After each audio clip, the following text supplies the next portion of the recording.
You got into the business to make a profound impact on individuals, families, and businesses. You help bring order to chaos. You help people make good, logical decisions when their emotions are trying to get them to make, let's say, less than smart decisions.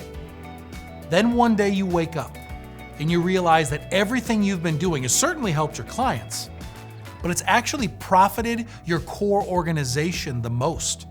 When you look at everything you've built, you realize you don't own any of it.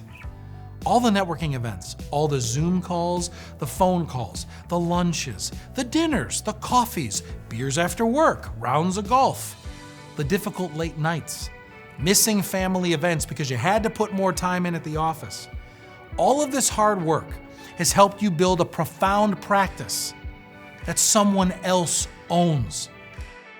Welcome to Coop's Corner, a monthly series focused on key topics and challenges of the financial services industry presented by Skylight Financial Group. Each month, we sit down with Skylight Financial Group Associate Managing Partner Charles Cooper to address common industry pains head-on and talk about the crucial systems that Skylight has in place, not just to differentiate itself in a crowded marketplace, but also to empower the professionals who make up the firm to differentiate themselves and provide a first-class client experience that we believe simply cannot be replicated elsewhere. A cum laude graduate of Elon University and a longtime resident of Cincinnati, Ohio, Charles is best known by his colleagues and his friends as Coop.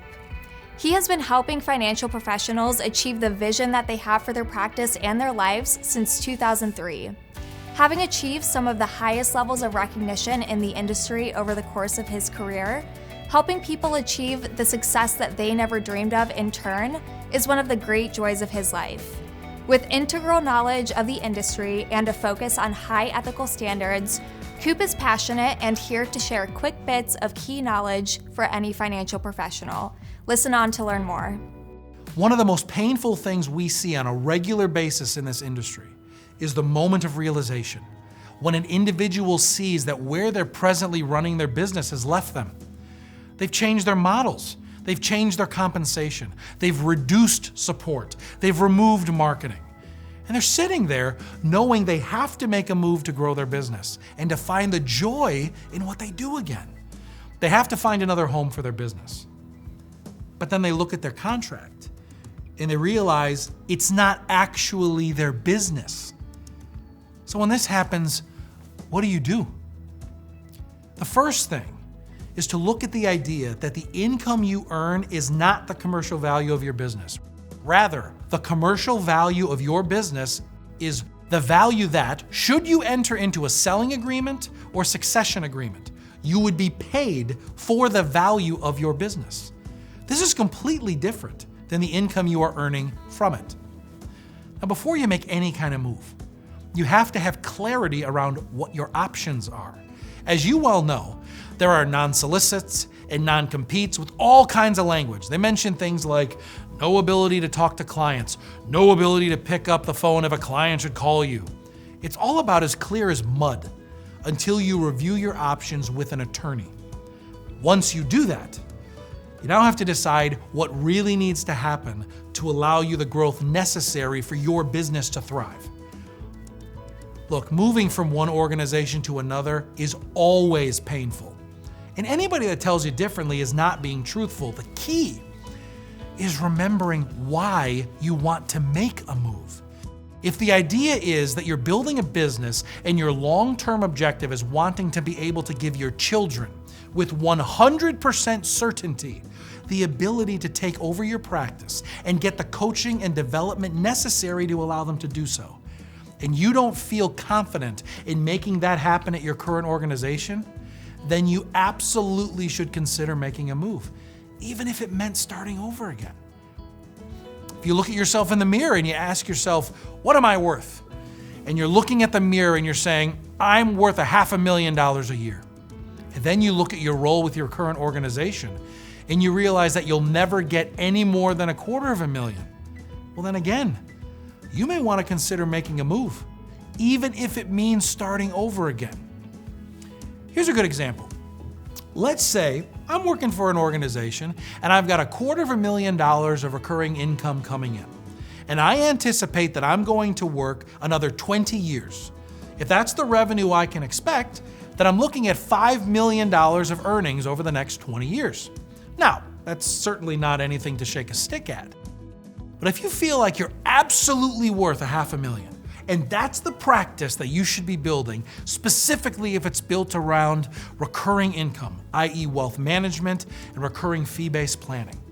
Let's just look at the math.